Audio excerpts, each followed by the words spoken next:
There was water collecting up here.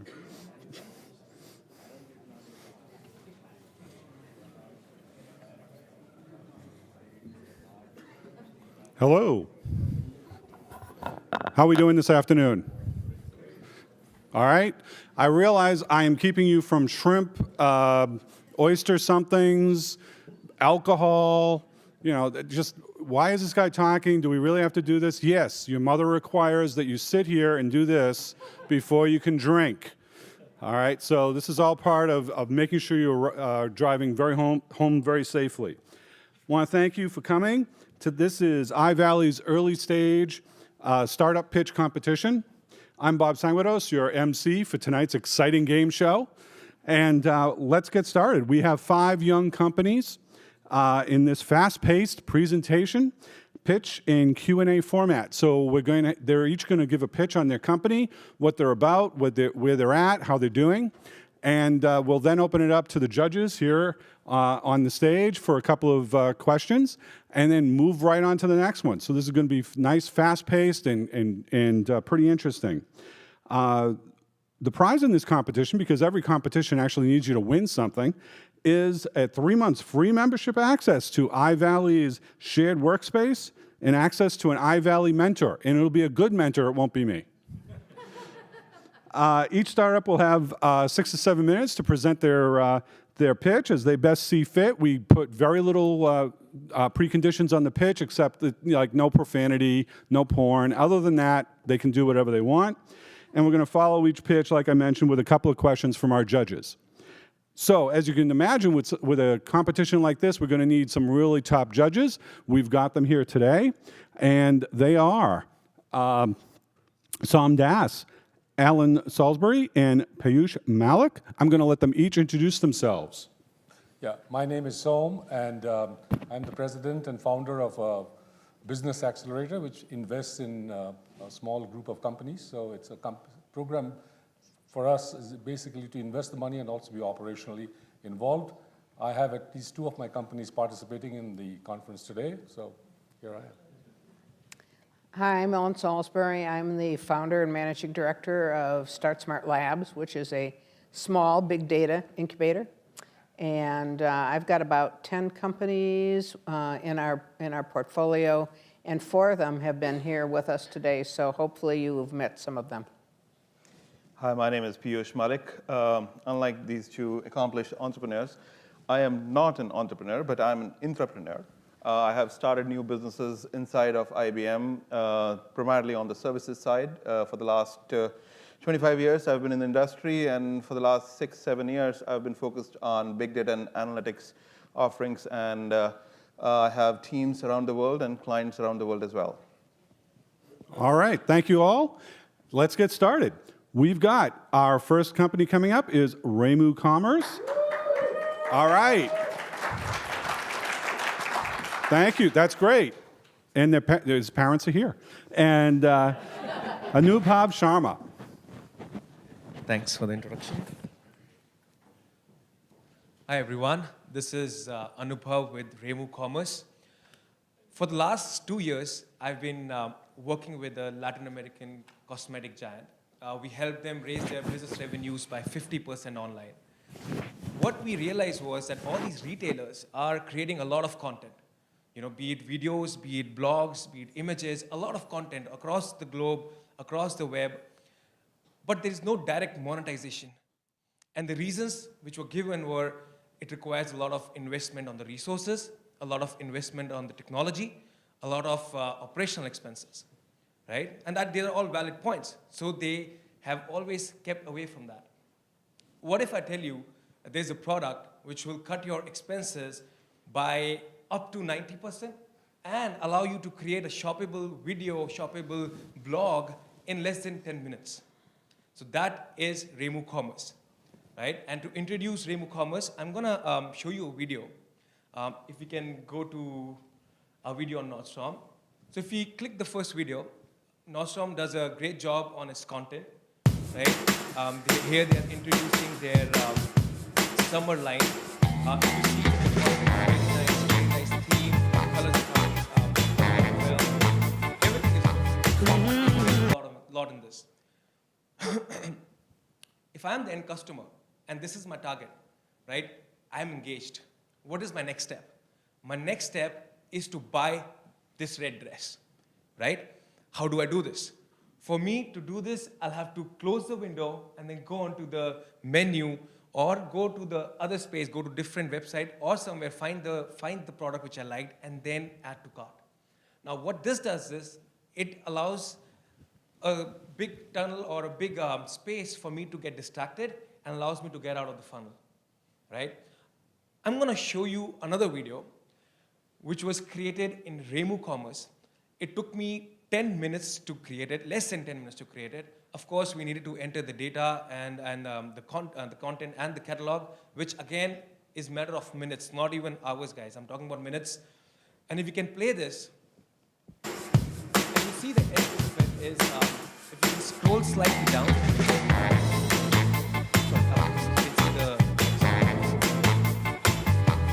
we have a description of all the dresses, right? And this is just a simple template which we have to showcase the concept. You see now the tops are being shown and the entire lineup of pages, right? Now what this does is, this allows me, the customer,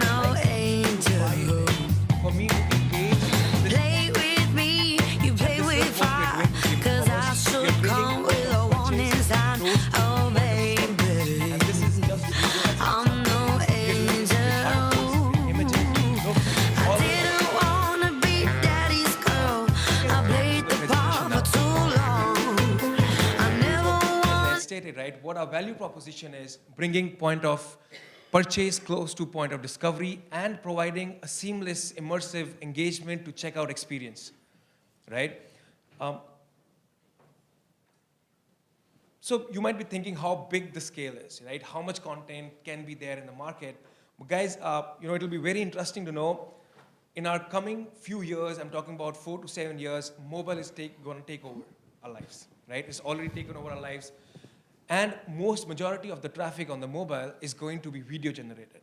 And those videos you're going to view on your desktop, right? So videos and other content are going to become mainstream and are going to become very, very important in the marketing strategies of the companies. Big companies like Facebook, Instagram, you name it, Google, they're investing heavily on videos because they know that that is where the millennials are spending time on, and that is what they need to focus on. And eventually, the commerce will follow suit and will be coming close to the content, right?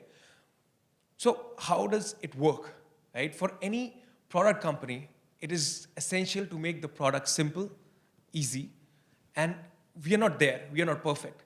But what we have tried to do is, with our SaaS solution, is create a portal which is very simple to use, very intuitive. Anyone who understands the logic can work on it and create shoppable content in matter of minutes, right? So you create, and it's as simple as, just uploading content, upload products, and create a queue point or a hotspot, and you create a JavaScript which you can embed anywhere you want. We come with a lot of templates which you can preview and you can choose from. If you have some CSS, HTML which you want, which is on your side, you can do that. We provide feedback loop with our deep analytics. We have dashboards, and we have social media integrations. So, that is what we've tried to do, make it simple and easy for the customers, and we want it not to be, human resource intensive. Okay. So the next, what is our target market? Who are we going to sell it to? So if you try to, wrap your thoughts around this, all the retailers, as I mentioned, they're creating huge tons of content, right? And then there are affiliate marketers. And then there are all these people who talk about stuff, and they create blogs, they're creating beautiful images, and they're all our target market. Because right now, they are not monetizing it directly. Of course, there is Google, and you get your ad hits and all the stuff, which is continuing to happen. But now we're going to target them with the tool where you can easily associate it with commerce of any type, right? Are we going to be successful at it? What goes into this? And we feel the most important part is the team. We are a team of people who have worked on e-commerce platforms. We have implemented large-scale e-commerce platforms, we understand the ecosystem, we understand the landscape, we understand this technology, right? So we understand what people are thinking and what it will take to take us forward. We already have early adopters who are, we are going to go live with in July.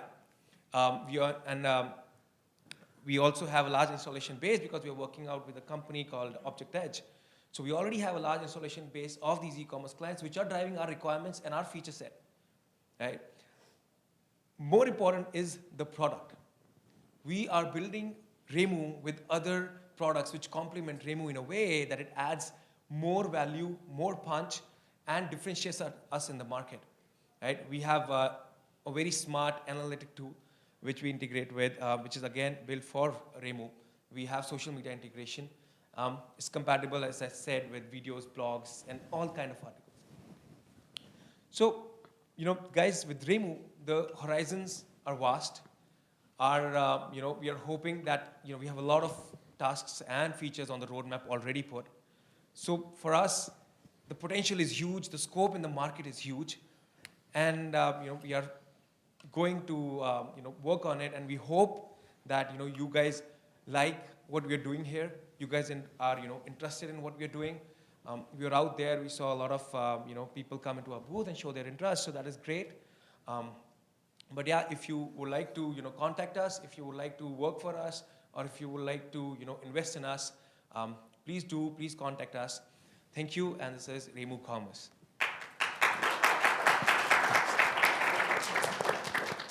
So, Anubhav, I have a couple of questions. Sure. Since I have the advantage of knowing your parent company, I know you have an installed customer base. Sure. Where you provide services today, and you have the domain knowledge of retail. The first question is, what is your revenue model? Is it subscription-based or is it transaction-based? No, And secondly, have you figured out that, notwithstanding your parent company, what would be your go-to-market in terms of going to customers beyond your current customer base of people who use your services? Sure. So to answer your first question, our model is subscription-based. It's a SaaS product. For the first early adopters, we're going to have a flat price. And going forward, as we get more clients, we're going to go the route for transaction-based, as you said, how many clicks are happening, how many conversions are happening through Reimu Commerce, right? The second question, that is something, we always discuss, what is the way and how are we going to sell it after, we have of course, we have an advantage here that we have this client base which we can approach to. And we're using that base more to drive our features to make it market ready. And once we are market ready, we have connections, and we are going to, as I said, our target market is all the retailers, right? And because we have ourselves worked in this industry, we are going to reach out to them, and we feel our product has a value add, which is integral. And if we can show them, and we believe we can, we have done our sample research, we can cut their cost and give them revenue and add to cart conversions, and that is something which will trigger with them, and we'll be able to get in with the new client base. Can you tell us a little bit about your team? Yes. So we are a team of 3 developers on the back end, and then we have another team of 4 because it is very UI intensive product. So we are a team of 4 people who are working on the UI with the new latest technologies like React, Relay, and Bootstrap. And then there is me as a product manager. And then right now we have part-time sales guys we are trying to pitch with our other products. And yeah, that is what we're working with. And background in retail commerce, e-commerce? Yes, all of us, yeah. All of them. Mm-hmm. What are your 24-month projections? For us, we need to go live, as I said, in July, we have go live with 2 of the clients. And then we want to, we haven't projected 24 months down the line, but for 12 months, definitely we have 7 to 10 clients we want to go live with. Any dollar value? Dollar value, not yet. We want to offset our current investments, which we have made. But I don't know if I can say the cost we've gotten. But yeah, the idea is to offset the cost by, let's say, 12 months from now, July or July next year, and then work on the revenue, and then we'll do the next projections. But in the next 12 months, will you have sufficient clarity on your pricing model and revenue model in terms of... I'm going to step in, and we're going to move on. These are all good questions, but we're tight for time. Yeah, and I can definitely, answer your questions offline. Okay, thanks. Thank you, guys. All right, thank you. Next up is SpendLabs, and that's going to be Uncor Varma presenting with Tanuja. Tanuja. I do know. All right. Should we wait for it to be? Okay, should we just go? Good afternoon, everyone. My name is Tanuja Shukla. I'm the CEO of SpendLabs, and this is Uncor Varma. He's our Chief Product Officer. At SpendLabs, we help businesses spend smart. So it's our mission to help companies manage their spend. How do we do that? Well, we really do that in 4 ways. We help them transition from mostly cash payments to card programs. We have an app that provides a very simple, streamlined, cost-effective way of managing that card program then. Our app, which is both mobile and PC-based, has very powerful tools to give not only real-time visibility and analytics, but real-time controls of how spend happens in real time in the field when purchases happen. And having done all of that, we've got an integrated expense reporting solution that then becomes a one-click transaction and off goes the expenses. So by providing this integrated solution to mostly small and medium-sized businesses, we're able to better help businesses manage spend. Now, how big of a problem is spend for businesses, right? Well, let me tell you. Businesses, if you just take T&E expenses alone, businesses spent $1.25 trillion in T&E spend alone, and the vast majority of that, was still in cash. In cash. Today, in cash. So what is holding businesses back from moving from cash to non-cash programs, from cash programs to programs like cards? Well, they face a few very real barriers, okay? And the first is really simple. It's just simple inertia. Switching for something that you know and you're doing right now to something different involves time, it involves cost, and you better have not a minor, but a huge increase in convenience to get folks to switch. Second is exposure.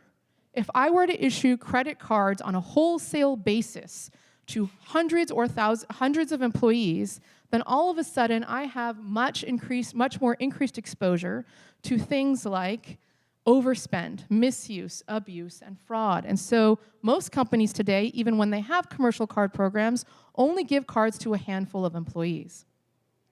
And the third problem they really face is the overhead cost, time, and cumbersome management of the day-to-day management of these card programs, and then how they fit into reporting and expense management.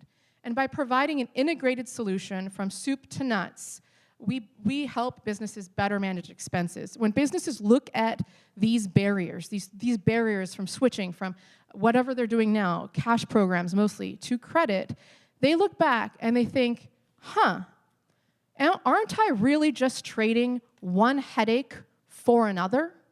And that's where SpendLabs comes in. We solve that headache, and Uncor is here to tell you how.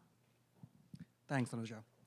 So in a recent survey, about recent being 2015, 1 in 4 companies said they wanted to move from a cash-based system to a credit system. In fact, in most cases, companies want to actually increase penetration of credit cards in their company. Right, so in a lot of companies, as Tanuja was mentioning, you have maybe a few handful of people who get cards. Everybody else uses their personal card, cash, check, whatever else they need to. And then there's a huge amount of overhead associated with everything from controlling compliance and so on. You know, some employee spends money. How do you know what the amount is and how much they're going to have to? You're going to have to reimburse them 3 months down the road. Simultaneously, businesses are really interested in basically the process savings associated with a cloud-based or sort of integrated expense management, reconciliation, reporting system. The cash-based system, that's a bit of a problem, right? It takes, there's a lot of paper overhead associated with that. And I think there are enough studies out there that have shown that it's about 4 or 5x the amount in terms of cost when you go from, reduction in cost when you go from cash to an online cloud-based expense reporting constellation. So that's what we do. I mean, we help banks. We basically work with banks to get to their small to mid-sized business clients. We work with banks to distribute our solution. That's our go-to-market strategy. We help banks capture the increased penetration of commercial cards in small to mid-sized businesses. And we do that by basically providing, as Tanuja was saying, a seamless system for doing everything from onboarding of the card programs, card management at a small to mid-sized business, to basically providing more visibility, real-time visibility, control, and eventually expense reporting as a reconciliation methodology for these expenses. So the first step, as I was mentioning, the onboarding process, right? So Tanuja was mentioning that there's increased exposure due to misuse, abuse, overspend, and so on. Well, we provide real-time visibility in a simple mobile app, which any manager, program admin can have in a company. We track how much an individual, how much a department, or even how much an overall company is spending. How does that compare against budget? So that there are no surprises at the end of the month or the end of the quarter in terms of how much spend has occurred in that department or in the company overall versus what the projections used to be. We provide controls into real time, sort of into where, how much, when can employees spend. In fact, there's a simple way for you to even lock an employee's card if you see that they're spending too much. Actually, even the employee can lock their card if they, for example, leave their card behind at a restaurant, which I'm sure every one of us has done at least once in our lifetime. Beyond that, we've built up a lot of tools and systems to allow program admins to do everything from issuing new cards when a new employee joins, canceling cards when somebody leaves, requesting replacement cards or reporting lost cards. All the stuff that you typically call in for today that requires a huge amount of overhead, simplified that and just made it a single click, either on a mobile solution, mobile app, or online on a web console. All these things put together makes the onboarding and overall day-to-day management process significantly easier for people to manage. We've gone actually one step beyond that. We believe that, yes, of course, a handful of folks will have plastic cards, but there are tons of folks, whether you look at a temporary worker who needs to go spend money on something, whether it's any of us who maybe don't necessarily travel as much and don't need a card, but come to a conference once in a while, or require some additional funds need to make a spend on behalf of the company for a morale event or purchasing supplies or whatever it might be. Well, we made it easy such that anyone in the company who has the SpendLabs app can basically be given a virtual card, which is single use or multi-use, with controls built in terms of how much I can spend, where can I spend, what vendors can I spend at, and essentially allowing every single transaction within the company to get away from cash, check, or personal card into a digitized, a credit card-based system that's been managed by the company, provides visibility to the company, and so on. By doing all this, as I was saying, every transaction is now in the cloud. Every transaction is in the cloud, and which makes the fact that an expense report is now just a single click away, right? Your transactions have gone through our system. They have been vetted for all policy and compliance. They're available in your system. You can even, in fact, because we have real-time alerts coming in for transactions, you can, at the time of purchase, take a photo of the receipt, add it to your transaction, and essentially submit it when it's time to submit the entire report. So that's our integrated, as Tanuja called it, soup to nuts solution for everything from managing and onboarding a card program within a company to providing visibility, control, and so on on a day-to-day basis, followed by reconciliation at the end, making the expense management process that much easier, removing all sorts of overhead, and essentially helping banks get more interchange fees because they're getting people to move away from cash to a credit-based economy.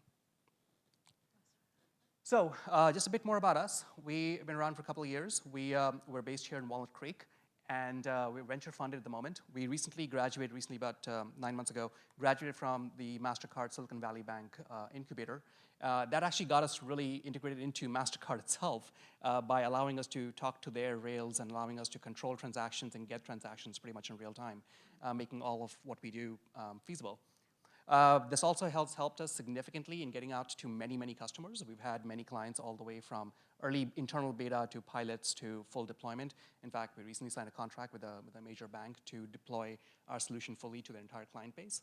And that's where we're, next 6 months for us are really in execution, getting more and more customers on board, getting our solution to scale to tens of thousands of businesses out there.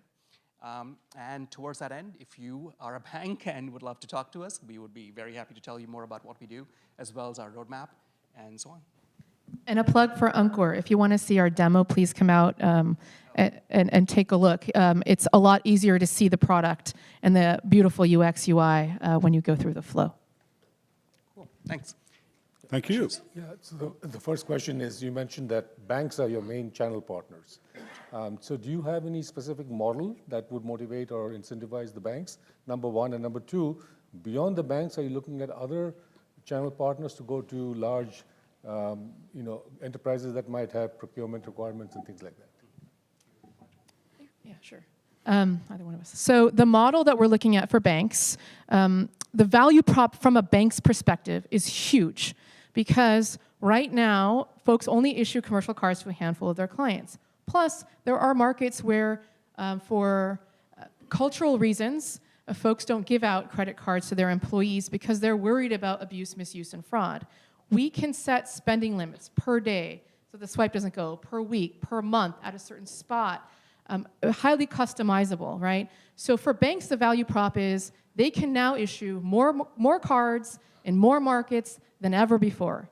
And on the cards that they do have, they increase their transaction, their spend, and their engagement. They even reduce some of their operational cost and risk because we've got all kinds of alerts about fraud detection. If you lose a card, you push a button, you don't have to be on the phone.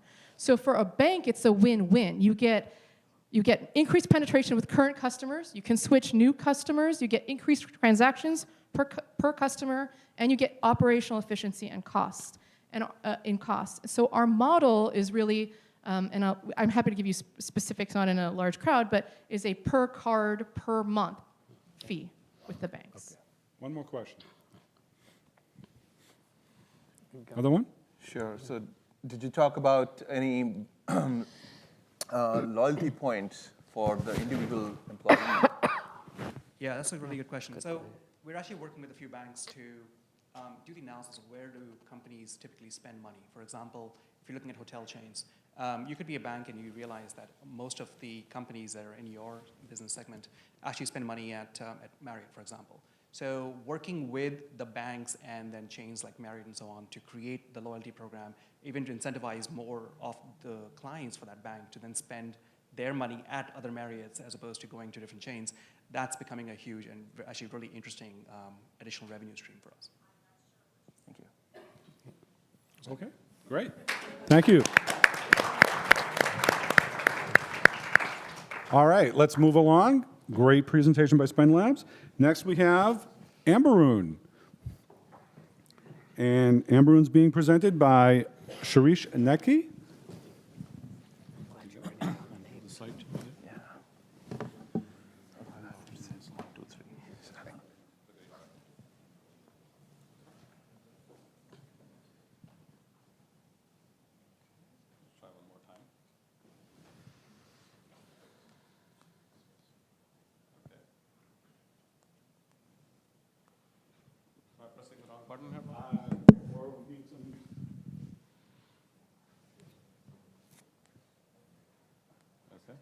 Just press them all. Is Amberoon's deck ready? You can tell a joke instead. Well, I can do it without. You can do it with it. I've just got to. All right. If it comes up, let me see if I've got my. Oh, is it coming up? Oh yeah, there it is. There we go. All right. So we finally have takeoff. This is, let's see if it moves backwards and forwards. Okay. Okay. I just want- So, whoa. You need that. Oh, okay. There you go. Thanks. It's got some of the technicalities out of the way. Thank you for listening to me. My name is Shirish Neki. Just a quick introduction. I've worked in the Valley for 25 years now. We've worked in large companies like Sun and a series of small companies as well. Created about $200 million in shareholder value in those smaller companies, and this is my was my 5th company, small company that we're working for. My primary background is in sales and marketing and in technology. My partner, Shankar, has worked as a technologist in large and small companies as well, and both of us have invested a lot of time and energy into building this stuff. So let's get down to the specific problem that we're trying to solve here. Let's see. Yeah, there we go. This is working. The problem we are solving is where we are dynamically uncovering unknown risks for banks who have potential for being fined by the regulatory bodies. And basically, the solution that we're implementing is faster, better, cheaper. That's kind of a simple way of saying it. But the reason why this becomes important is because of the amount of money involved. So these are numbers which represent the amount of money that banks have been fined in the last few years, billions of dollars. Just to put this in perspective, there's about $2 trillion worth of money that is laundered every year through the banking system, through the entire monetary system. And because the regulators are kind of fed up with this, they have fined banks and made them responsible for it, which is a very interesting thing. From this point of after looking at this market, we think that we have estimated the market size, the addressable market size here is about $10 billion, which we are trying to address with our solution. Now, how is this different, or how has this not been solved before? Well, what's happened is a lot of the solutions which were created by software companies about 10 or 15 years ago were based on older technology, like circa 2005, 2008, and they're in operation right now.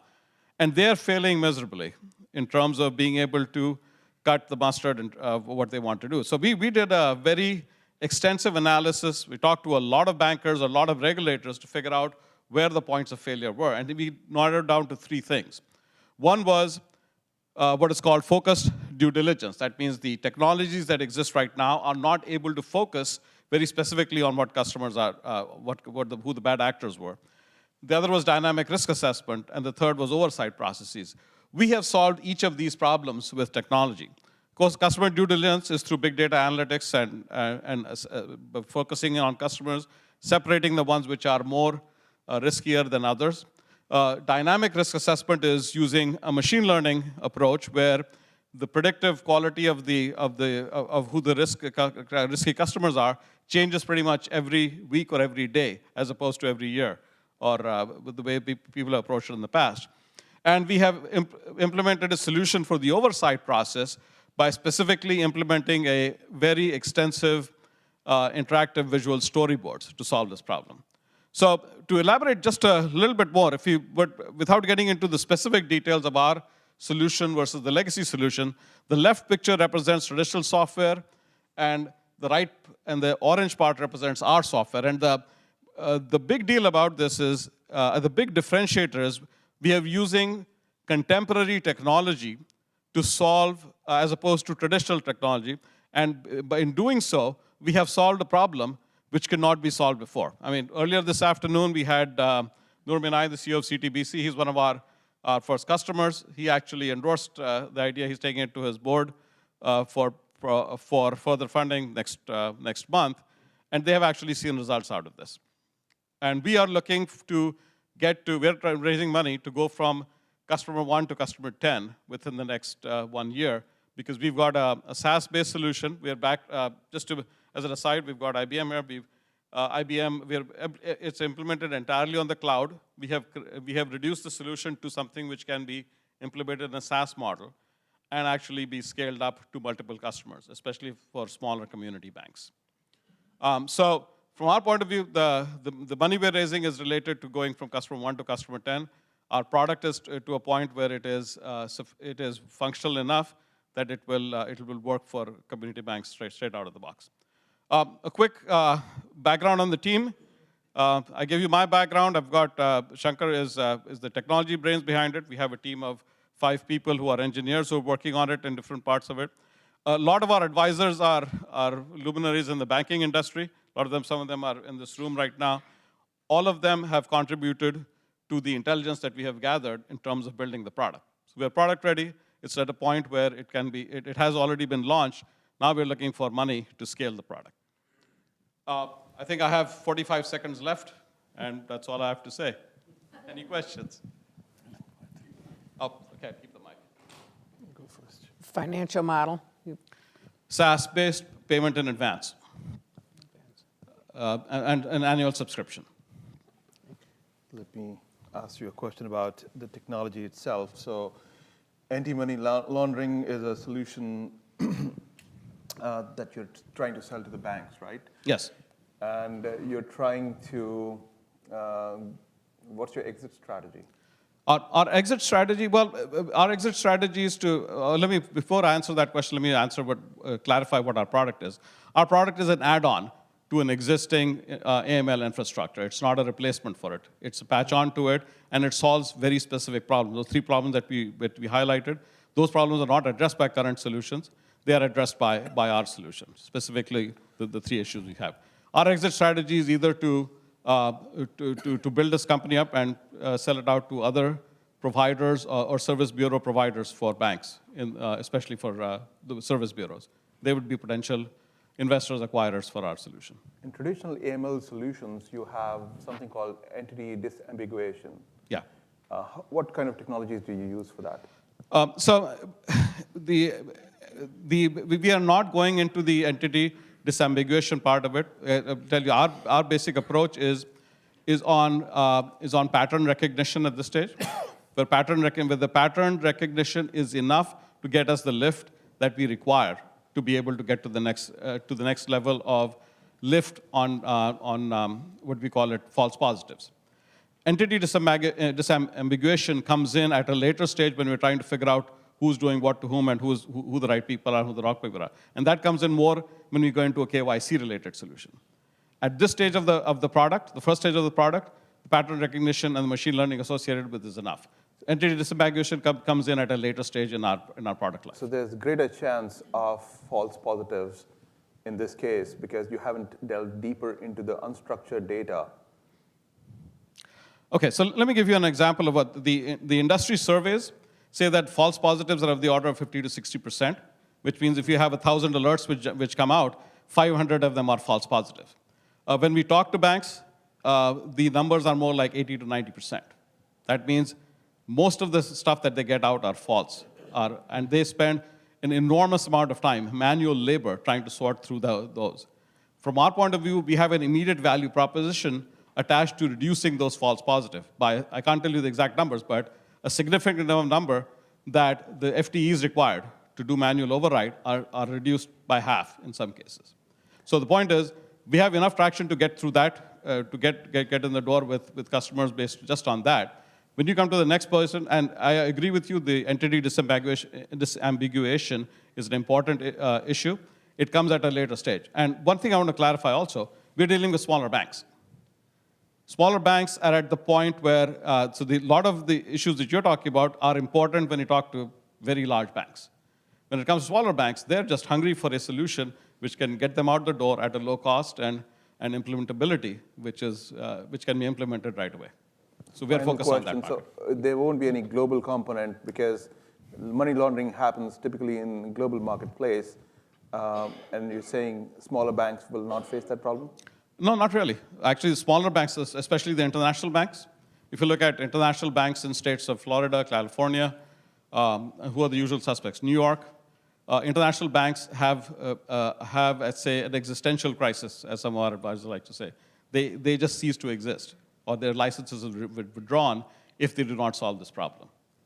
So yes, so the smaller banks have a huge problem in this area. The next people who are going to be targeted on this are credit unions, who are also going to have a problem in this area as well. So the AML problem is very different when you talk about like Chase or Bank of America or the big guys. It's very different for the community banks who are typically very well capitalized, very well run, and very kind of collegial in terms of their relationship with customers. But they are, in a sense, what they call as too small to succeed because of the burden of regulation. As a regulation technology company, we're trying to ease that regulation burden, which is basically makes the difference between them surviving and not surviving. Thank you, Suresh. Okay? Well, thank you very much. Thank you. Okay.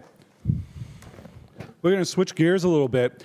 iValley, of course, has a focus on financial tech, but it also has a focus on education and STEM education in particular.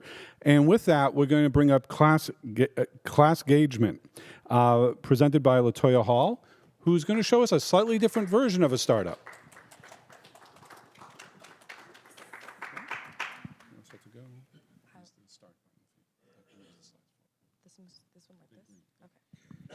Hi, everybody. My name is LaToya Hall. I am a user experience, user interface designer at a company called Object Edge. I've been there for about 1.5 years, helping them lead the UX department there and helping on mid-sized online retailers kind of redefine their user experience. And so before I get into what Classgagement is, how it works, why I created this, I want to pose a question. Wouldn't it be great if we can start helping kids in underserved schools get better grades and participate more? And wouldn't it be great if we can start doing that by merging education and data together? In a chart that looks like this, we can start to see per student, week by week by week, how a teacher is engaging with that student in terms of time and how that engagement time affects the student's academia health, their relationship building with the student, and the student's overall growth. So I'm going to tell my personal story. At a point in my career, I was an AmeriCorps volunteer. I spent 1 year working in East Oakland, teaching 6th, 7th, and 8th grade students in English and history, and it was a really challenging point in my life. And what I noticed and what I learned about these students inside these classrooms is that there are students whose parents are immigrants, who work multiple hard labor jobs and to put food on the table. Sometimes those students raise themselves. There are also students who are around a lot of gun and gang violence. There's also students who are from single-parent homes. There's so many different things happening. But what happens is they all come into the classroom together. And as an educator, you're standing there and you're like, okay, well, I'm gonna do this today. And so what I learned, the behaviors of all those dynamics, I saw 3 groups of students. 1, I saw students who were academic rock stars. They always raised their hand. They made my job super easy. It was like, great, awesome. There were also students who were, had a lot of behavioral emotional problems in the classroom, and that made it really challenging to manage their behavior. And then there's also the quieter students whose names I honestly just forgot, and that is the problem. There are students in the middle who are being forgotten, and it's a huge problem because when you are in an underserved neighborhood, you're dealing with things like school lockdowns because there's shooting in the area, and if I don't know a student's name, that affects their safety. So I created Classgagement. It's an educational behavioral management app. And while it manages behavior, what it's actually doing is it's helping the educators balance their attention equally amongst all their students in the classroom. And while it's also an app, it also has a smartwatch component to it too. So I want to show you how it works. So, give it a moment. As an educator, if you have your class, your first period English, you want to give Mason a bad behavior point. He's been bad. He's talking too much. Let's give him a negative, talking out of turn point, a negative point. If you want to see how much negative points he has, just click on the red part. You see 52% talking out of turn. Now, as an educator, you can see your whole class climate, who you've engaged with, how your class is doing overall, who you should engage with. And then if you want to see how you're doing individually as a teacher, you just say click review, and then you'll be able to see which students, in this case, it was unacceptable behavior that she's been doing a lot of, which students in that percentage take up most of your time. So if it's 50% bad behavior, 20% of that time was with Abby Christensen. Now, in addition to, what you saw previously also happens with the smart watch as well, so the same behaviors carry over. But what's also really great about Classgagement is that it has these really great reminders. And so if I'm a teacher, Classgagement's going to say, hey, talk to these 2 students today, Allie and Alexa. If you talk to Allie, but you never talk to Alexa, Classgagement says, hey, you forgot about her. Class is almost over. Talk to her. Get her involved in the conversation. And some of the key differentiators about Classgagement in comparison to what's going on in the existing market is that it's form factor. It's attached to you. And so because it's attached to you, you get those reminders right away. It also reduces the burden of remembering for the educator. So as I said, you have these notifications about who you should engage with at what period, at what time, etc. Points are also easily added on the go. It's a it's a smartwatch on your wrist. You're good to go. Boom, it's done. Minimal disruption in the class. And the data is digestible. It helps educators stay accountable. So you can see, okay, Abby Christensen, that girl, Abby, 20% of my time. Tomorrow I'm going to fix that. So when we look at the future of Classgagement, what are the potential opportunities for it? Well, as a student, there's opportunity to give them a voice too. If I'm saying, John, you're so bad, your behavior is just unacceptable, John can say to me, well, Ms. Latoya, I don't agree with you. And now we can start to create these students into self-advocates that can carry on, that trait can carry on with them through their adult life. Also grades. If John's doing bad in math, he got a bad grade, Classgagement can say, hey, John's math test was an F, let's put him in tutoring tomorrow. Don't forget to do that. So I'm here today asking for any advisors who have a passion for education, any school district contacts who want to see this in their community of schools, any educators who want to open their classrooms for beta testing, any angels out there who would love to help me get this off the ground, that'd be great. Definitely feel free to come and talk to me. And that is Classgagement. It is the key to youth development.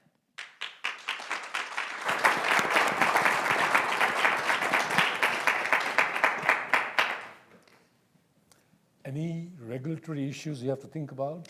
Yes, so one, student data is private, so it's difficult to get, so pictures of students will be difficult to get. One way to kind of mitigate that is using avatars for students. You also kind of have to think about the privacy of information of a student as well. And getting a school district on board is difficult because it's a big hurdle to get through. So to kind of mitigate that, my strategy is to go through after-school programs and nonprofit education programs because there's less roadblocks there. How are you going to monetize this? Yeah, that's a great question. At the moment, I don't necessarily have a monetization strategy in place. So it's definitely something I'm thinking about, but it creates areas of, it's challenging because it's education. And you don't want to put the burden on the teacher because they're already earning little money. Areas that can be done with that, though, are in after-school programs and nonprofit organizations who have grants and funding and can build this into their budget. You have this on a mobile platform. So is it iOS or Android? It's going to be Android to start, just to kind of kick that off, purely for cheaper development And for iOS. do you think the teachers will have an Android gear, the watch, or will you have to provide no, that? so that's a really great question. So part of the thing when you do add into a school system, schools already get tech grants. And so if you can get the principal and all those people on board, they can just write a smartwatch into the budget. Think about a typical school. How many teachers, and each teacher will have to be issued that. Think about the scalability of the program and how much revenue, going back to her question, what's your monetization strategy? If you are looking at building value for your company, you've got to think about margins and the long-term value as well. I know you're doing a great job here, but think through on that line as you are going through. Yeah. You don't necessarily have to answer this question here, Okay. but I just wanted to put this out there for you. Okay. And Yeah. education sector is always challenging. Yes. Very challenging. Yes. Thank you. Thank you. Thank you.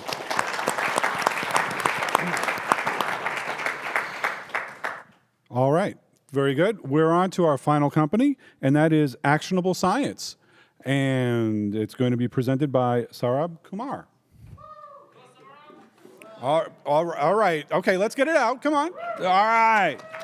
You have a big fan club. Thank you, my fan club. I Wow. appreciate your being You here. have groupies. Here. So our tagline is, for those of us who we did not get to chat at our booth, we're an AI bot company. Basically, what we are trying to do is change how both a bank employee and the bank's customer interacts with the bank. Traditionally, there's applications out there that allow them to do, and we're shifting the paradigm to conversational user experience chatbots, specifically in this case, but others to come.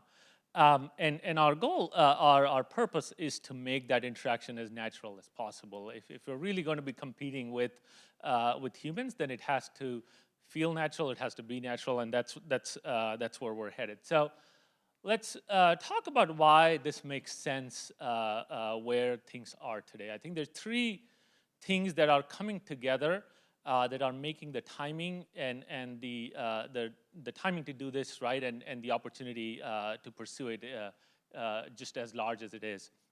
The first trend is just a behavioral trend amongst ourselves, especially with millennials, but practically with everyone, to move away from the traditional channels, phone, email, etc., to more conversational type channels, whether it's chat or voice.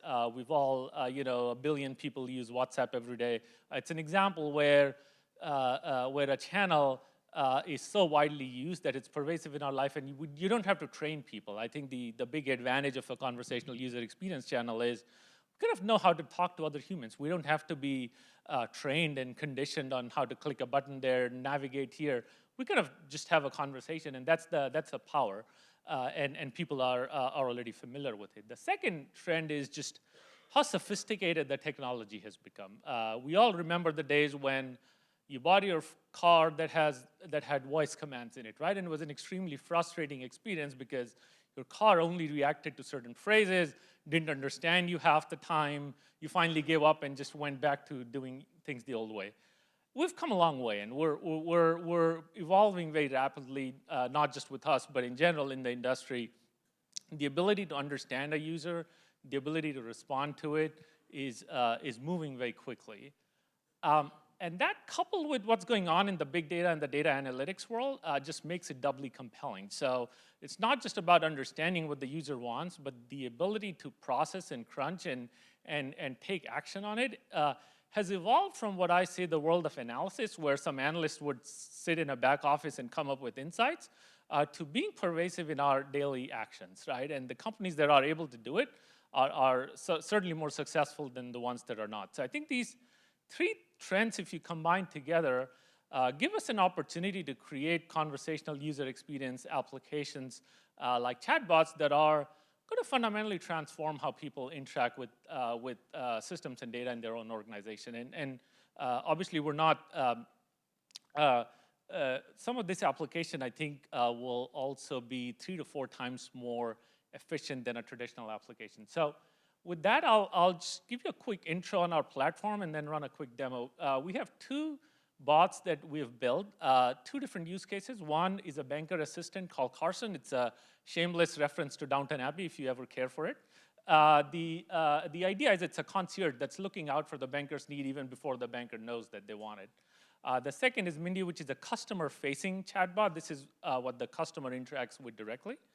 Now, the bots are good, but what makes it more interesting is the fact that we've coupled it with a big data platform. We call it intelligent interaction, but it's based on Apache Spark implementation, and it really brings in internal structured, unstructured data, as well as third-party data that we've pre-built into the platform. So the bot's not just responding to content; it actually is responding to a variety of information that exists throughout the organization. So, quick overview on what Carson does. Today we can think about a future where, I don't know if, I've been in banking for most of my career. A typical banker, and I use the banker loosely, it could be a retail banker, a commercial banker, a small business banker, uses anywhere between 15 and 20 applications to do what they need to do.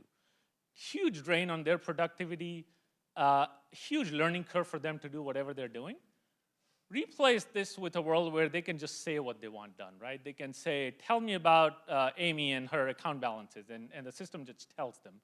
It's an order of magnitude shift in their productivity and a huge reduction in their learning curve. And where we are is we're already pre-integrating with CRM platforms. We're allowing them to do a variety of informational as well as transactional things that they would have to juggle between 5 or 6 different applications. Same idea on the consumer side. I think banks being in the space they are will certainly validate through their own risk and compliance mechanisms before they begin to roll it out to their consumers. But we think that's the next natural step. And that coupled with our back-end intelligence platform, where we bring in third-party data, the internal data, and data science models all together to kind of form the brains behind the bot. So without much further ado, let me just give you a quick minute demo on Carson.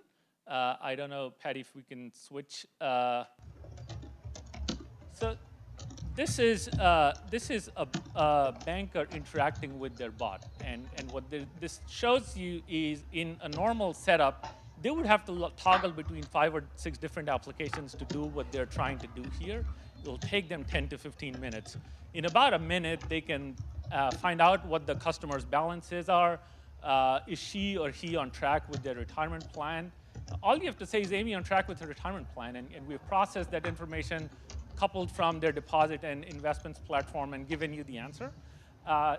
They can create a referral. This goes into Salesforce, creates a referral, creates an opportunity for them, and so on and so forth. Now, you can extend your imagination to see this can eventually replace a bunch of different things that they do in a bunch of different places today, and it's only limited by the amount of data and services you integrate the bot with, a lot of which we've already done. So I will, in the interest of time, I'll pause and see if there's any questions.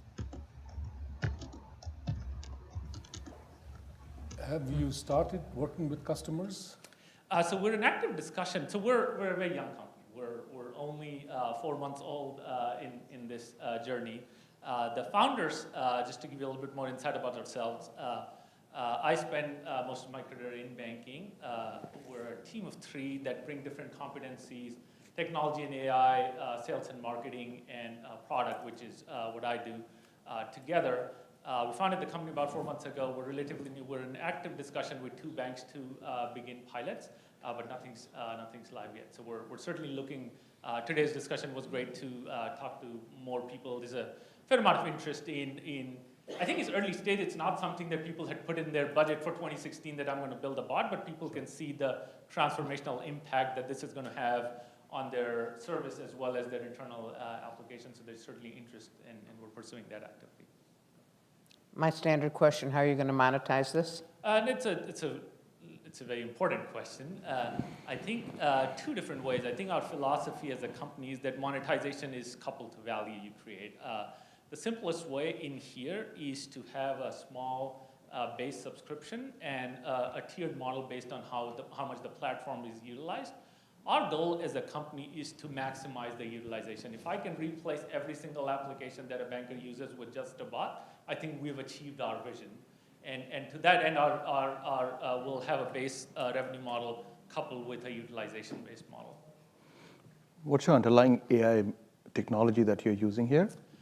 So it's a few different, to look at our entire stack, the front end is Angular and Node basically to make the interaction work, but we're also exploring integration with Slack and other channels. The natural language processing part, basically what I call understanding what the English question is, we're relying on Microsoft's Lewis, which is their language interpretation service. So we're not teaching the bot English, we're teaching it banking, right? That's the way to describe it.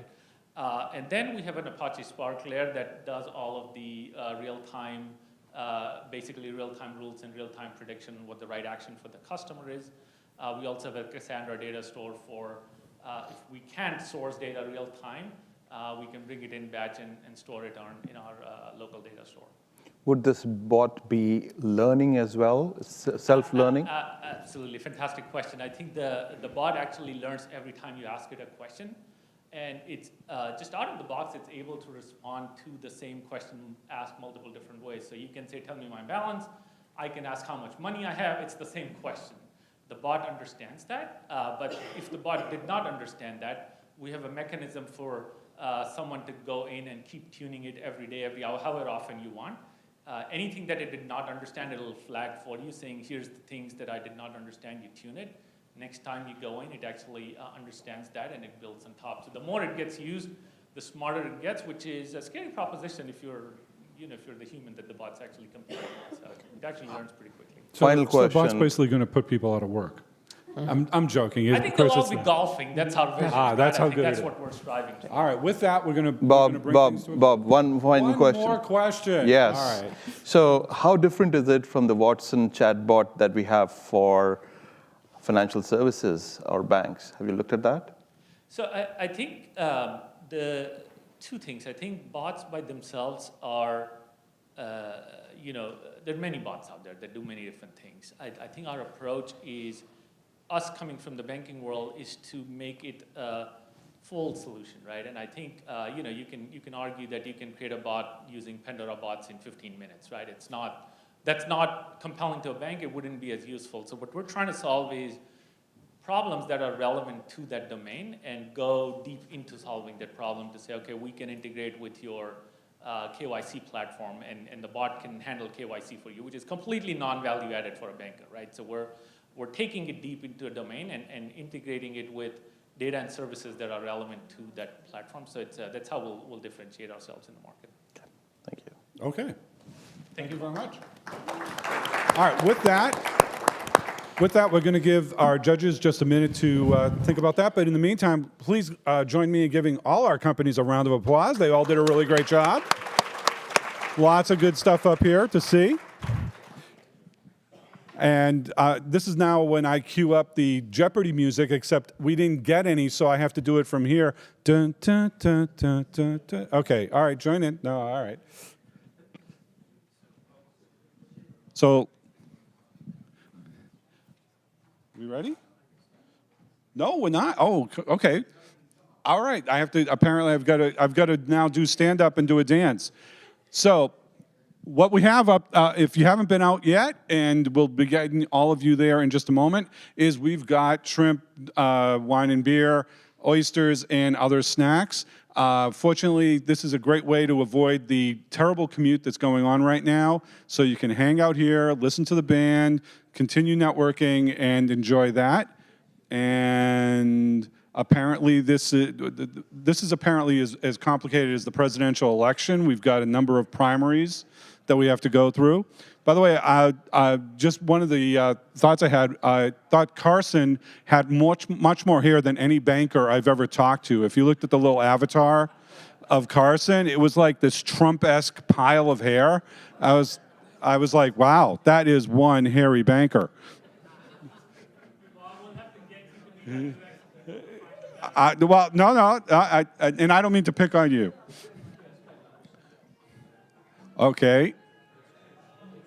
There we go. Look at that. Excellent.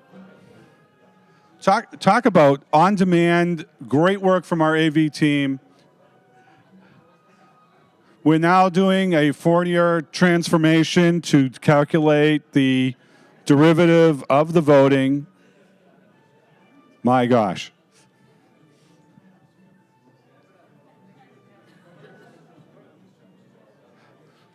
By the way, I don't know, another interesting anecdote, for those of you who noticed, Amberoon's got a logo of what looks like a mosquito in amber. It really is a mosquito in amber. I actually asked about it, and it's a reference to the folks in Jurassic World, because all the answers that you need are in the data of a fly, so you can just pull out the DNA, make dinosaurs or anything else you need. So it's kind of a home project for the kids. Okay, I had no material for all of this.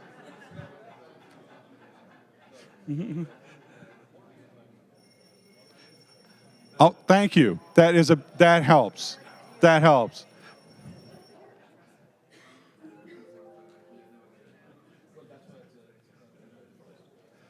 All right, are we ready? Okay.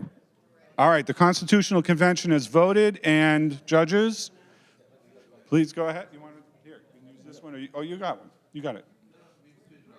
Oh, you turned off. Here, talk here. Just one. The winner is Reimu. Reimu. All right, Reimu. Congratulations. Thank our judges. All right, thank you all. All the contestants, I think, did a really great job. I think they're all deserving of support. Thank you all, and let's go have a little bit of a party.